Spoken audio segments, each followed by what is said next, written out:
Hey everybody, welcome to episode 8 of The Stare Down. I'm Mallory, your host, and I've got a lot of good stuff for you today. So if you're ready, sit back, relax, grab a drink or two, and let's start The Stare Down.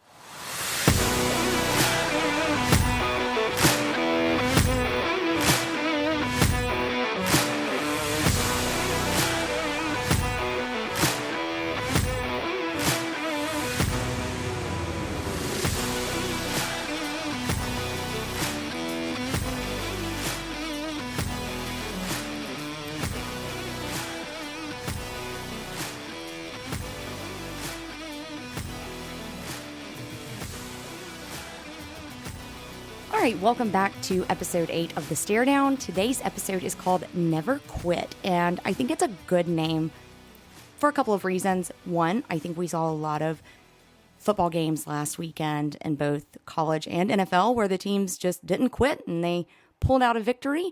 And then I think you'll also understand it a little bit as I get into some personal things towards the end. So let's jump right into college football. A couple of things that I saw last week that I thought were very interesting. You see LSU go on the road to Mississippi State, beat them 41-14. It's not unexpected, but I don't think that people realize how hard it is to win on the road in the SEC. And that even includes Vanderbilt. I mean, again, I'm an Ole Miss fan, so we know how hard it is to win on the road at Vanderbilt, unfortunately.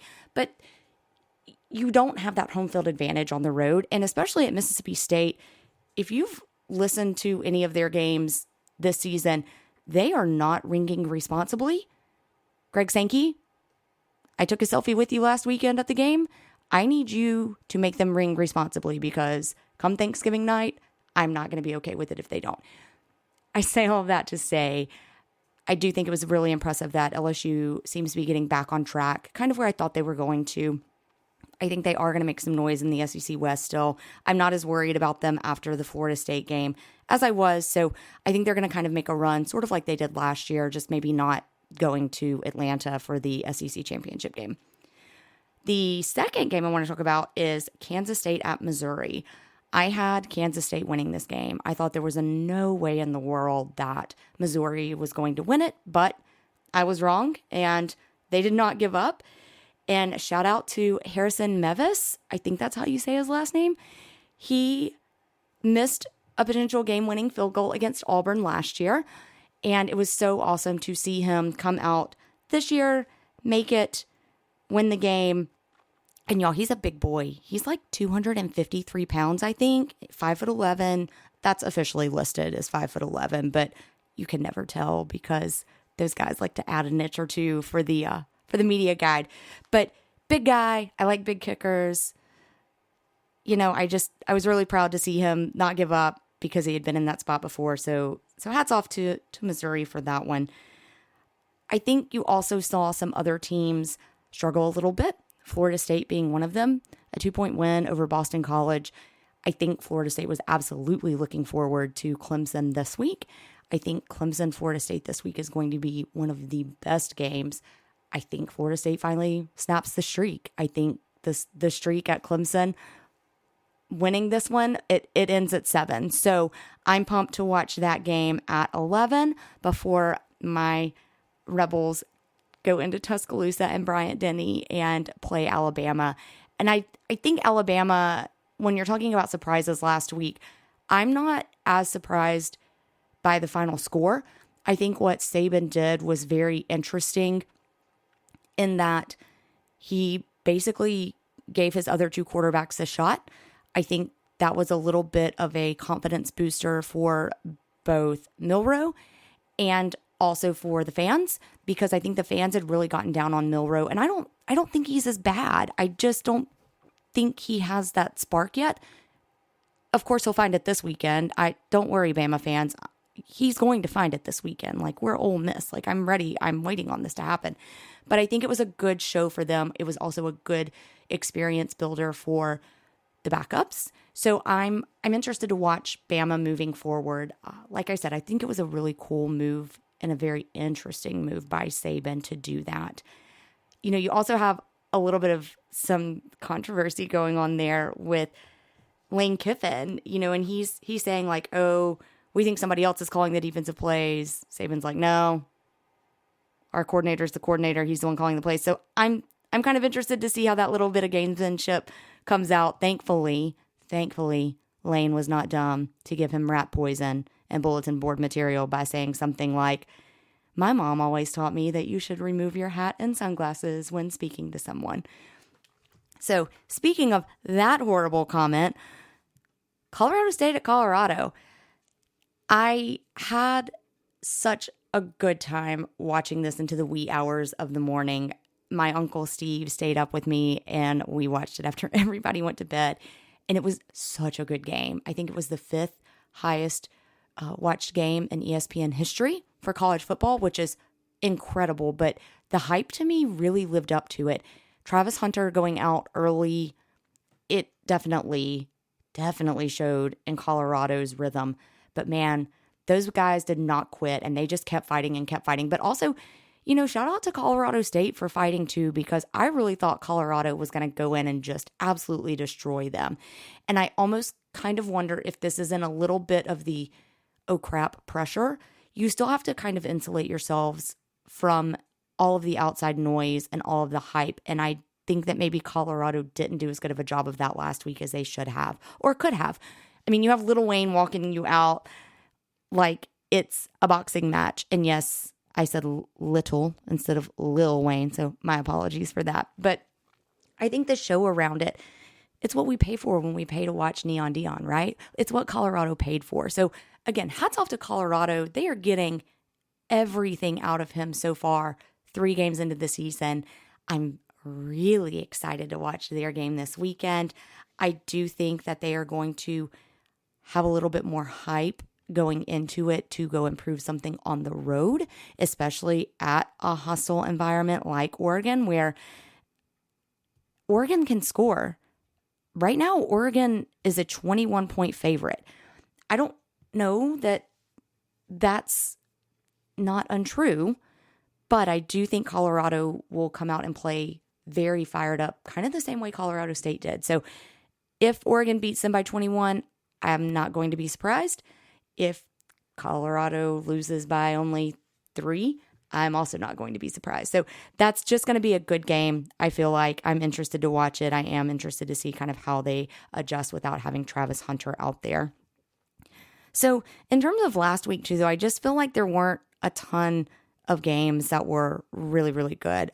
I feel like we've already kind of talked on the ones that really had my interest. I had no idea that Arkansas ended up losing to BYU. I mean, it just was kind of a blah weekend, but I think that's honestly because so many of those teams were looking forward to this weekend. So obviously Ole Miss, we have Bama. That's going to be fun. Jackson Dart, even stated that, yep, we were looking ahead to Bama, and I get it, right? I mean, Bama is still Bama. And I've heard Bama fans say like, oh, why does it always have to be big when you beat us? Because y'all have set the standard. So hats off to you. It's a respect thing. I never expect to go into Bama and even score. And the reason I say that is because I've been in Tuscaloosa when Ole Miss walked in and we were just a little bit confident and we didn't score a single point. Hugh Freeze, I still blame you. All you had to do was kick a field goal.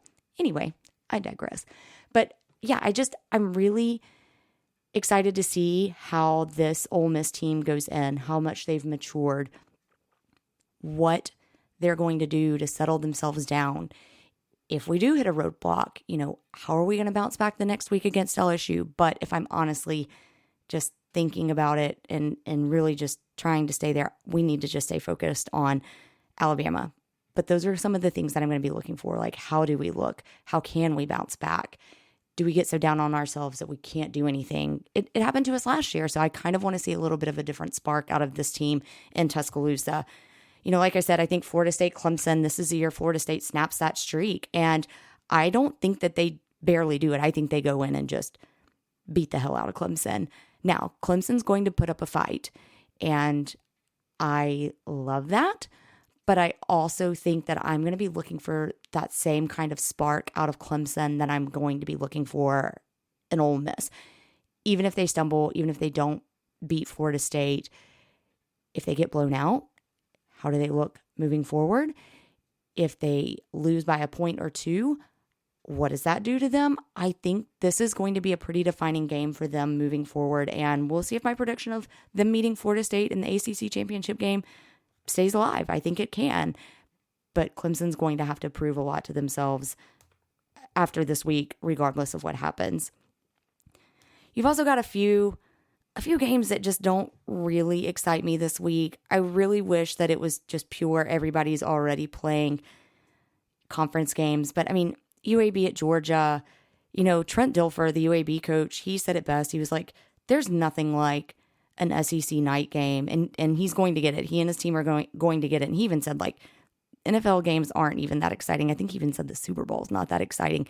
And let's be honest, usually the Super Bowl isn't that exciting until like the fourth quarter. It's usually the halftime show. But he's right, though. Like, SEC games at night, it's just a very different atmosphere. So I kind of am excited to see how his players respond to that. I think it'll be a good test for UAB just to know that they can handle that ESPN2 6:30 p.m. Central Time slot. It's going to be a good primetime slot for them. Texas at Baylor, also 6:30 p.m. Central. That one's going to be on ABC. Right now, Texas is a 14.5-point favorite. I think it's going to be more. I think Texas is going to enjoy flying under the radar a little bit right now because I think they know that all of the attention is really on what is Bama going to do. Georgia didn't just blow out South Carolina last week. Florida State, is this the year? So I think Texas probably goes in and makes a statement against Baylor. That'll be a game that I'm hopefully watching on my phone or via live stats on the way back from Tuscaloosa. And then, of course, you have the granddaddy of them all. Not really. It's not the Rose Bowl, but the granddaddy of them all for this weekend. Ohio State and Notre Dame. Number 6 versus number 9. Right now, Ohio State is a 3-point favorite. NBC, 6:30 p.m. Central. I mean, guys, can we like do some different things here? Like, I need some different time slots so I can pay attention and not have to pay attention to all of them all at the same time. But whatever, I know. I'm just some little peon who talks about sports. I don't actually plan them or anything. But I think this is going to be the game that Ohio State makes their statement to early on as to whether or not they really can give Michigan a run for their money, if they can give Penn State a run for their money. Penn State has Iowa at home. Penn State's a 15-point favorite in that. I could see that. I think Iowa's defense is going to come in and be a little bit stronger, but I don't see Iowa's offense doing very well against that Penn State defense.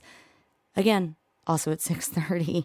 Man, y'all, my 6:30 p.m. is going to be, at least it won't be a boring ride home, right? But that's going to be a good game as well. I think, too, Penn State has been flying super under the radar in my mind. Yeah, they're number 7, but I think they're just kind of hanging around there. I think this could be a good statement game for them. And let's talk about it. I mean, it's Rutgers at Michigan, but Harbaugh's back. So I don't care for him. I think I said this early on in an earlier episode, I think this is his last year in college. So how he handles coming off of his suspension, I mean, I think they're going to go out and they're just going to beat the crap out of Rutgers. So sorry, Rutgers. Here's hoping that maybe you can keep it close. Maybe you can pull off a Missouri. I doubt it, but you never know. Stranger things have happened. So I think that's all I'm going to talk about with college football. That's short and sweet for me, right? So let's dive into a little bit of the NFL. Week 2 was very different than what I was expecting. The Eagles barely beat the Vikings. I mean, I guess 6 points in the NFL is, it's more than just barely beating. But, when you have A.J. Brown, who's 6 targets, 4 catches, he did have 1 touchdown, but it got called back for a holding call. And then he's over there and he and Jalen are kind of getting into it. I really love that for the Eagles. I think that, Jason Kelsey said it best this week. He likes to see them yelling because it's better than them not talking. When they stop talking and they stop communicating, that's when they as a team break down. So I am interested to see kind of how that works. I know AJ and Jalen have been really good friends for a really long time. So I'm wanting to see the Eagles get back on track a little bit this week, and just that offensive power, man, it's going to come back at some point. And this could be the week that it happens. The Bills finally came out pretty strong against the Raiders, 38-10. Not surprised there. The Ravens barely beat the Bengals. I think that's not necessarily because the Bengals are that good. I think the Ravens defense is still kind of finding itself a little bit. Chiefs and Jaguars. The Jaguars are way better than people, I think, are giving them credit for. The Chiefs had the other Kelsey back, Travis, and he played great. He and Mahomes were pretty on point. They're just going to continue to do what they do every year, though, and they're going to get stronger as it goes on. But yeah, I was really impressed that the Jaguars hung in there. I mean, they didn't score the way that I expected them to, but the Jaguars defense only holding the Chiefs to 17 points is pretty impressive. Titans, Chargers. I had picked the Chargers, but hey, good for you, Titans, in overtime. Jesus, my friend, I hope you're happy. Seahawks and Lions. I thought the Lions would have it after what I saw in week 1 from them, but Seahawks in overtime. So interesting little tidbit there. DK Metcalf is questionable this week. Some ribs, some bruising. I don't know what that's going to do for them, but he's always a threat for the Seahawks, right? And he's always a little bit of a defense's worst nightmare. So interested to see if he does play this week and what that looks like. Colts, Texans. Man, I really thought the Texans were going to hang in there a little bit better than they did, but that's okay. And then really for me, the big game was my Giants at the Cardinals. And thankfully, my Giants aren't as bad as I thought they were. Thankfully, until Saquon went down with like a minute left. And I hurt for my fantasy team and I hurt for my Giants, but thankfully it's just a regular ankle sprain, 3 weeks. He'll be good. I'm not buying into the whole dabble like, oh, he's a fast healer. No, let the man rest. So I think week 2, it pretty much what I expect to see. I really don't think we're going to see anything out of any NFL team until we start getting into like week 4, week 5. You're going to start having rest weeks, bye weeks at that point. So I think we'll know a little bit more. Some interesting games for me this week that I'm looking forward to, Falcons and Lions. It's going to be at the Lions. I'm interested to see, are the Falcons for real at 2-0, or can the Lions bounce back? Saints and Packers. Saints are 2-0 somehow. Still not quite sure how, but they are. The Packers I don't think are that bad. So the Saints going into Green Bay, that's going to be a good test for Green Bay because the Saints always are going to have some offensive weapons. Their defense will somehow pull through. So that's going to be a good game to watch. I'm going to have my eye on that one. And then I think the Monday night thing, I'm going to be completely honest, guys. I do not like this 2 games on Monday night starting an hour apart. Monday night is meant for one team and one team only. That's it. So let's go back to that. But at least if we do, we have a great new Monday Night Football theme song. Chris Stapleton, Snoop. I mean, does it get any better than that? Like, that's my new walkout song. Like, I want the Monday Night Football theme to play every time I walk into the office or I walk into anywhere and need to like establish my presence. It's just such a good take. If you haven't heard it, go listen to it. I'll link it on the blog. And then Rams and Beagles. Beagles? Wow, Beagles. Y'all, I'm talking really fast. The Bengals, the Bengals are 0-2. The Rams, like I said, are 1-1 because they did go and lose last week. But what's happening with Joe Burrow? I really like him. I had to sit him this week on my bench in fantasy. I didn't like that. But I think he just hasn't had time to recover the way he wants to or that he needs to. So Bengals fans, don't panic. You're going to be okay. It's going to be fine. And at least, if nothing else, you'll get to watch the last hour of your game without any other game happening at that time. So that's going to be kind of fun. I do want to tune in at that point and see what's happening. So all of that being said, I'm done with football for the week. And we're going to take a little bit of a break. So I'm going to tell you, go grab a drink, maybe grab a second one, and you may want to grab some tissues. I know I'm going to. This is really personal, but I hope that it inspires you the way that I've been told it has inspired some. So we'll be back right after this break. Hang tight.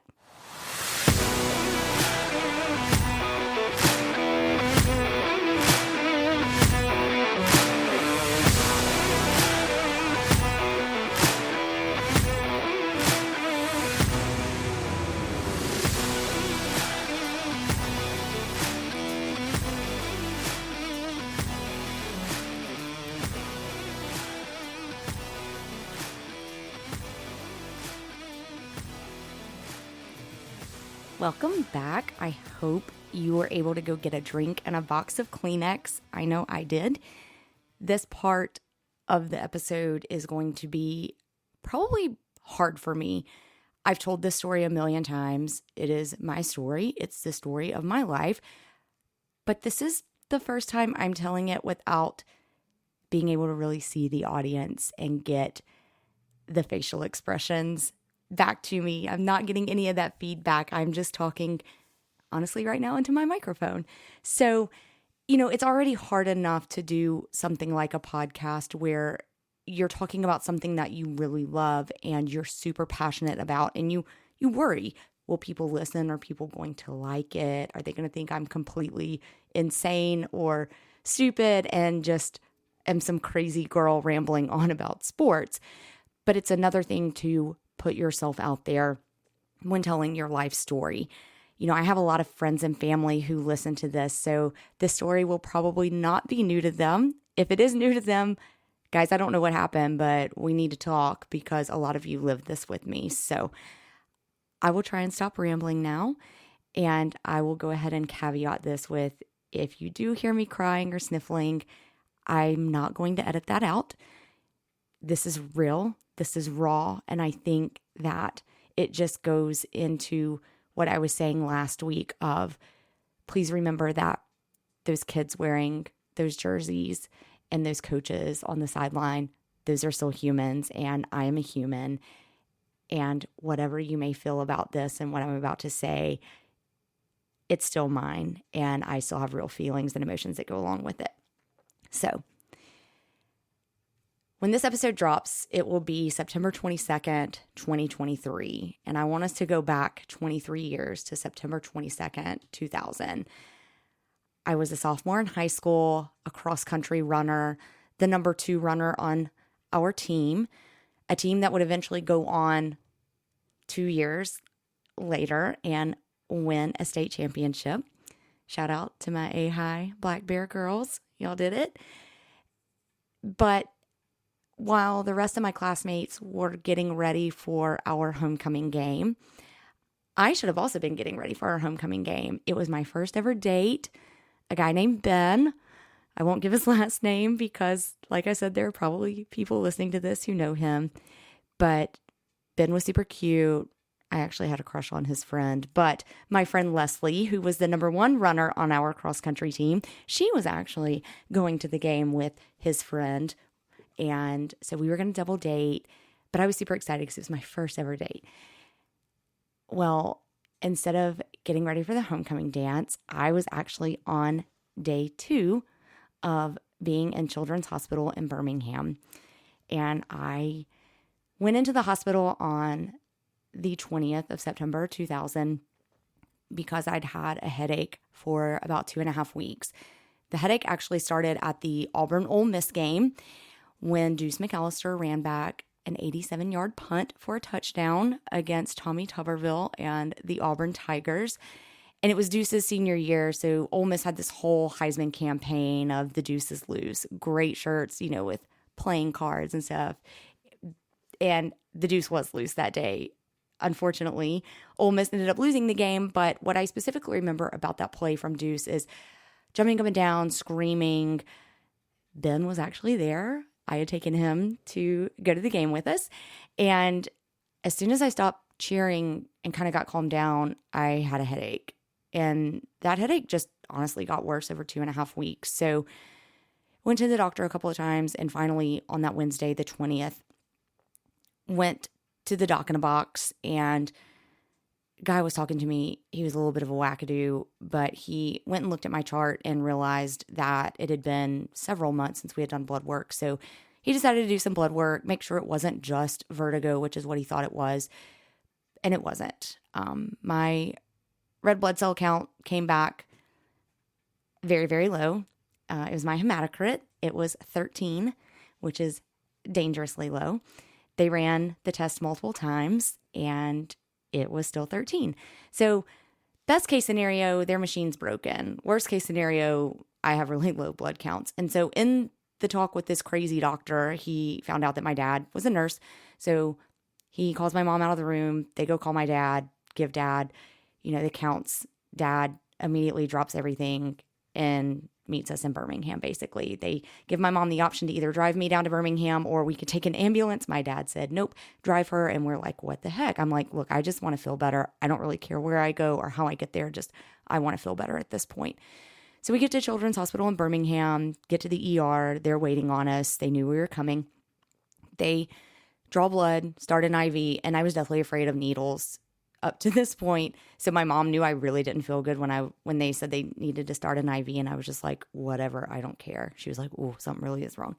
So they do blood work, and my hematocrit has dropped from 13 to 12. So, all right, more than likely the machine in Decatur is not broken. So we were waiting on a bed in a specific area of the hospital, and they finally had one open up later that night. So they admit me to the hospital, give me some blood transfusions, get my hematocrit back up to 26 on that Thursday.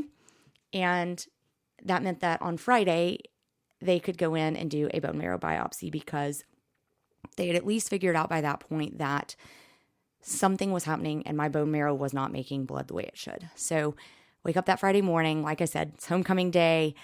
I should be getting ready. I should be at school with everybody, wearing my homecoming shirt and ready to go. I think we were playing Arab the Knights. And for those of you that don't live in North Alabama, it's not Arab. It's spelled Arab. It's Arab.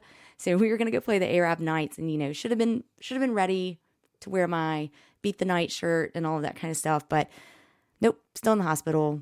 Have a test where they take a really long needle and stick it into your hip and draw out bone marrow. And it's pretty painful, but whatever. Again, like I said, I just wanted to feel better and understand what was going on. So the day goes on, and about an hour after I come back from my test, I heard the words that no 15-year-old or their family should ever hear. And that is, you have cancer. So, you take it all in, and immediately, my dad, coming to find out later, that was part of why he dropped everything, because when he heard what my blood counts were, that's what he suspected. And they had told us, the whole time it could be anything from an infection in my bone marrow to leukemia. And sure enough, it was leukemia. So, my mom and I think ignorance was a little bit of bliss. We weren't expecting that, but it is what it is at that point, right? So, I look over and I ask, am I going to lose my hair? Even though I hated my hair, right? Is there a 15-year-old girl that loves her hair? No, but you'll keep it, right? You'll do anything to keep it at that point. And so I was told, yes, probably going to lose it. So, all right. So they have to run some additional tests to determine what type, because that will determine, what chemo I'm going to take. And so everybody kind of goes off and scatters their own way to make phone calls, They call the school, tell them. My cross-country team finds out. My mom obviously has to call and tell Ben's parents, hey, yeah, definitely not getting out of the hospital. Definitely not going to make it to homecoming. We're really sorry. Don't know kind of what else to say. So it comes back, nothing too crazy. Acute lymphocytic leukemia. So basically the most common type of childhood cancer. But I was considered high risk because of my age and because I was a female. And so then we start discussing treatments and what that looks like. So they don't do that type of stuff, especially for your initial treatment on the weekends. So they gave us the option of they could take me home for the weekend and then come back Monday morning and be admitted again, or I could just stay. And Dad, I'm going to call you out on this, but you basically made the decision that I could stay. And I was so angry because I already feel like my life at that point is being taken away from me. And now I have to spend the entire weekend in the hospital. But what I was really the most upset about was I wasn't going to get to go to my cross country meet the next morning. And I wasn't going to get to watch the Jefferson Pilot game of the week, which I believe was actually Mississippi State and Arkansas. And thankfully my Rebels weren't playing that weekend. So I just wanted to sit back and enjoy football after cross country. So sorry, Dad. I was a little angry at you. I'm sure you probably knew it, but I'm admitting it now. So we stay in the hospital. They keep me. Everybody kind of goes home and starts, getting clothes and taking care of work things and stuff like that. And it was a little bit of a relief for me that I had some quiet time. And so I'm sitting there and I'm watching football. I'm watching that Jefferson Pilot game of the week.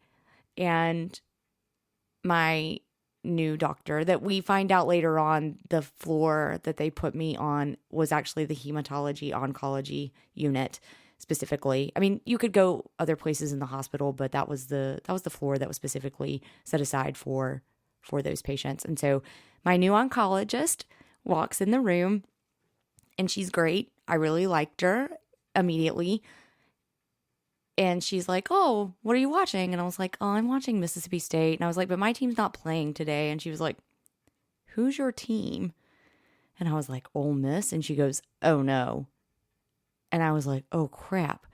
What's her team?" Like, your mind. I'm like, "Oh, shit. I have cancer. And now I'm going to have I don't know, an LSU fan for an oncologist or something." Oh, no, y'all. It's worse.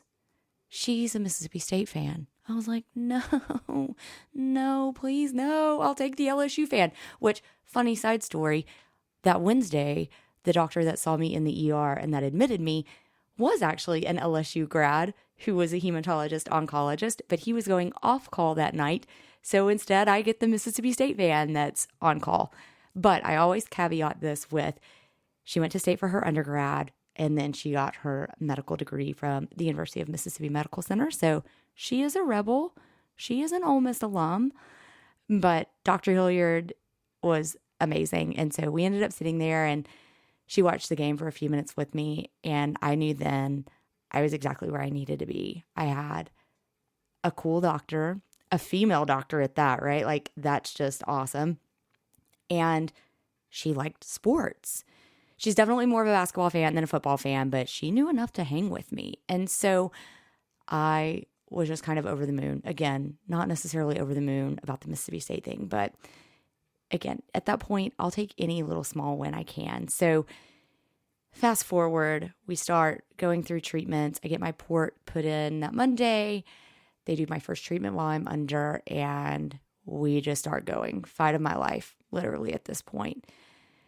And I won't bore all of you in this episode with a lot of the specifics, but I do want to pull it back to sports, in that I said it last week of sports, and specifically football, are my happy place and my safe space. And that is because during all of this, we were told that I would basically have to be quarantined. My parents had to go sit through a class with the nurse practitioner, and I think maybe some other nurses, some other staff.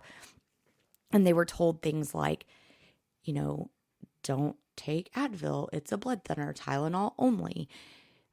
Don't let anybody in your house because you're not going to have an immune system. And so you need to quarantine. So I knew what quarantine was before the rest of the world found out. That's a whole other story for another time. But when you're 15 and you're social and you're used to getting up and going to cross-country practice every morning and then going to cross-country practice every afternoon, and when you had in the spring run a 5:59 mile, and as a sophomore you were the number 2 runner on your team, and your number 1 runner was your best friend who was the same age as you. Literally, y'all, we have the same birthday. And your sophomores, and your cross-country team had gone to state the year before when you two were freshmen, and it was because they had the two of you who could participate at a varsity level, and so you were able to go let those senior girls run in a state meet and we competed as a team. I got that itch for competing, and I wanted to keep it. You know, you don't want to lose that when you find it. And I had found it, and I obviously love sports, right? Obviously, if I didn't, I wouldn't have this podcast, but I loved sitting in anatomy class every Monday with the football players that were in there, and we would recap the game from Friday night. You know, I was looking forward to recapping the homecoming game, and every game thereafter, those guys were so good, and they had been through some interesting coaching issues, and they had not been very good. And so I just, you know, as their fellow schoolmate, I wanted to be there and support them, and I can't do that. Now I have to be shut off from the world. And so I found this little place on the internet, right? This was back in the days of don't meet people from the internet. They're bad. But let me tell you, these people were amazing and made a bad, horrible, unthinkable situation bearable. And it was the message board on the Ole Miss Spirit. I was known as Rebel Baby, 15, 10, 51, or whatever cute player I thought was out there. I would put his jersey number on there. But 15 was David Morris, 10 was Eli Manning, and 51 was Amzie Williams. No, I'm sorry. That was not Amzie. That was Justin Wade. Sorry, Justin. Sorry, Amzie. But don't worry, Justin and Amzie, both at one point you were part of my numbers, so that's why I'm getting confused. But I pretty much ended up sticking with Rebel Baby, if nothing else. That's all you really need to know out of all of this. But I would talk football because I didn't have to be in person. And, you know, I loved watching Deuce, and I loved watching Romero Miller and that whole team. It was their year. You know, Cutcliffe was in his second year, and they were finally going to, you know, they were doing great things. Eli Manning was the backup quarterback. Like, this was going to be awesome. And so, you know, I really wanted that normalcy, and the people on that message board provided that for me. They all rallied around. They even created their own little group where they would email back and forth called Mal's Angels, and they flooded our mailbox with signed pictures from Ole Miss football players, basketball players, baseball players, softball players, you name it, y'all. Every Ole Miss athlete, I'm pretty sure, at some point signed something for me. And they just loved me. They just became family. And when it came to talking football, I knew my stuff. And they didn't treat me with kid gloves or with you're a sick girl glove. They just treated me as a fellow Ole Miss fan. And so I have to always say that family doesn't have to be blood for it to be real.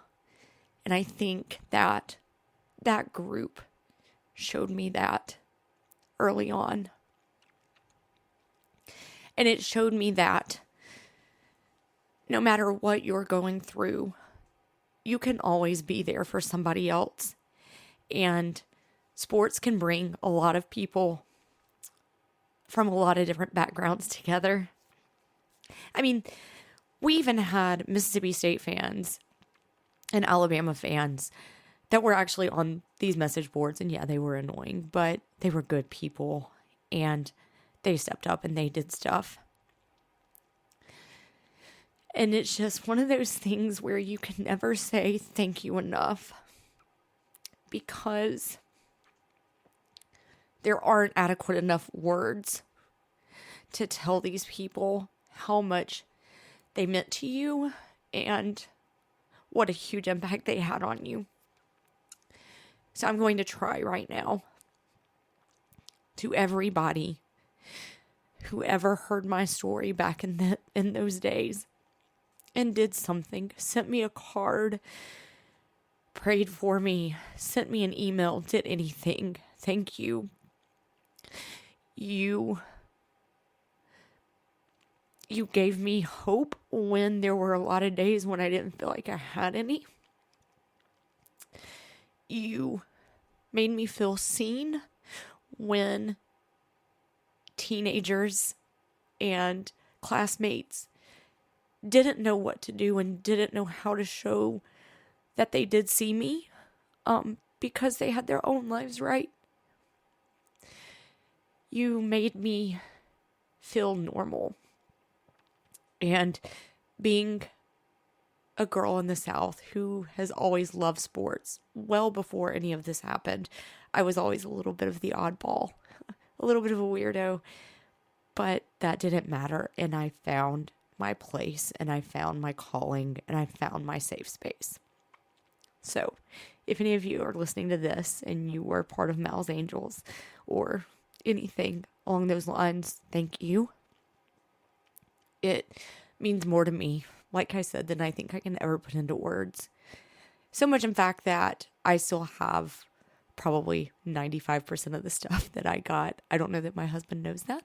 So, Cody, if you're listening, please don't go looking through some of those old boxes in the attic, or in the guest room closet, because it's full of cool memorabilia that to others may not mean anything, but to me, it symbolizes hope.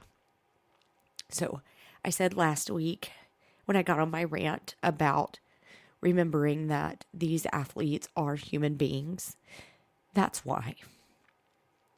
Because in the middle of them living their lives, going to class, studying film, playing in games, dealing with injuries, all of those things, they still took time out of their day to understand their impact and to bring a little sunshine into my life.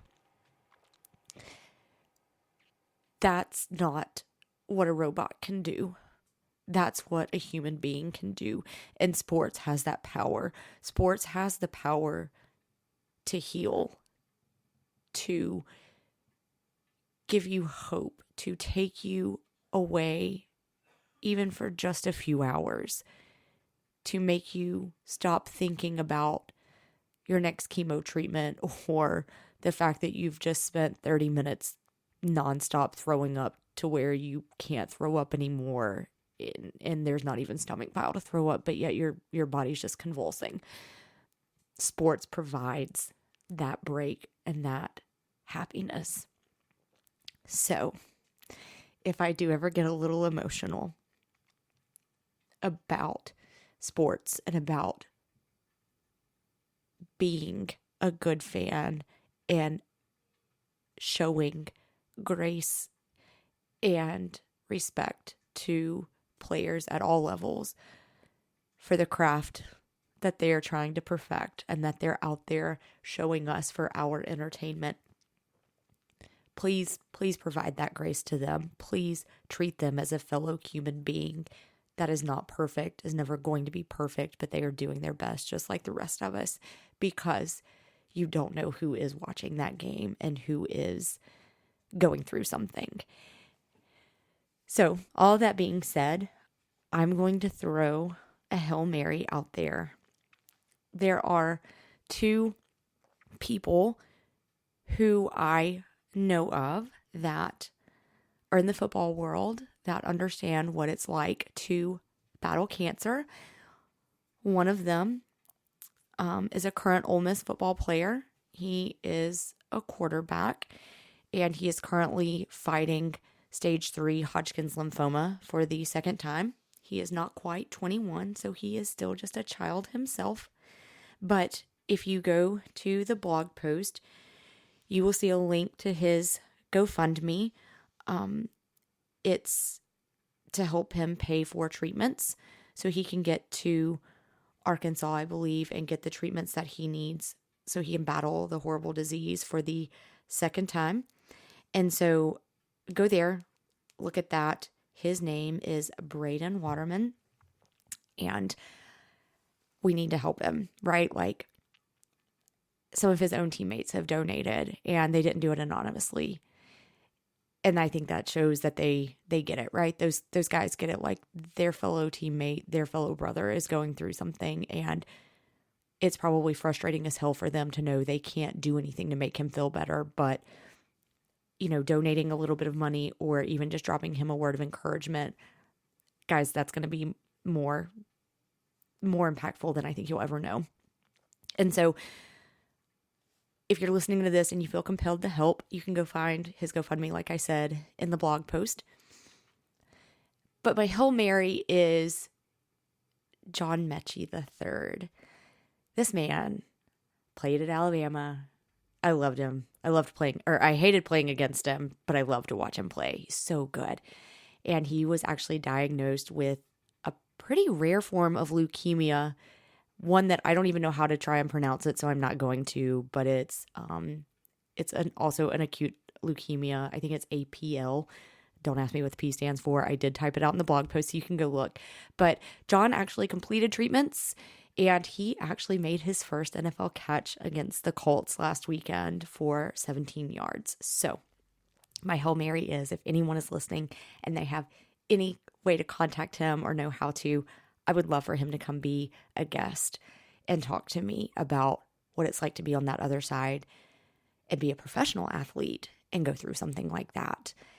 I want to be able to talk to him about, just being a cancer survivor and then what does sports mean to him. So Hail Mary, I'm putting it out there to the universe. Maybe someone will hear this and help. But if you do go to the blog post, I've already said you can donate to Braden's GoFundMe, but there's another link there that you can donate to, and it is for Tato's team, and it's for St. Jude for the marathon weekend, December 2nd of this year. And Tato was the son of my former coworker and friend Rachel, and Tato unfortunately lost his battle to leukemia earlier this year. And so on December 2nd, or sometime, depending on how fast I can get there, I will be running as part of Tato's team a half marathon and raising money for St. Jude in his memory and in memory of all of those who came before us, who fought with me and who have come after me, who didn't make it. And I'm also going to do it in honor of those who continue to fight, and for all of the nurses and families who are going through it as well, the doctors, the researchers, everybody. So if you go to the blog and you donate to either one of those, donate to Team Tato or Braden's, I want you guys to take a screenshot of it, send it to any of the social media platforms. You can send it just as a message. You don't have to post it publicly, or you can even email me and prove that you did it. And if you donate between now and October 15th, then you will go into a drawing for some really cool merch, some stare down merch. So I think it's just going to be a great way to show that, sports does transcend teams and all aspects of life. And it's the thing that can bring us together. And it's all for a good cause. So go check out the blog post. Thank you for listening to me cry as I tell my story. You'll hear me talk a lot more about it and things as they come up, especially during football season and things. At some point, I'm sure I'll do an episode on my wish trip, which was so cool, and getting to go to the White House at one point to meet Lance Armstrong. I'm sure we'll talk about Lance from a sports aspect and also from a cancer survivor aspect. So, I've kind of hesitated to even bring it up before now, but this is a really big day for me. I celebrate this day every single year because I didn't know if I was going to get to make it to September 23rd of 2000, much less to September 22nd of 2023.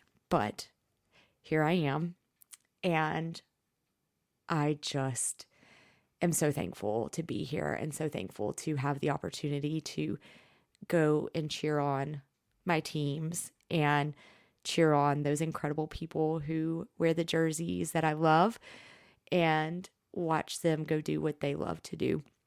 And especially, too, with the coaches, getting to watch them coach these young people to go out into the world and handle life as it's thrown their way, because you don't ever know what's going to happen. It's just, I'm so incredibly grateful to be here to experience that. So I hope you guys have a wonderful weekend. except for maybe Bama fans. I'm just kidding. I hope it's a great game. I hope there are no major injuries that come out of it. And I hope at the end of the day, we can all admit it's all just rat poison.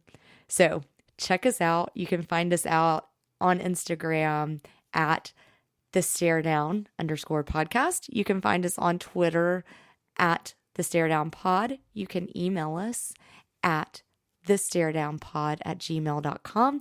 You can also find us on Facebook just by searching for The Stare Down. As always, you can go find everything you need about us at thealabamatake.com.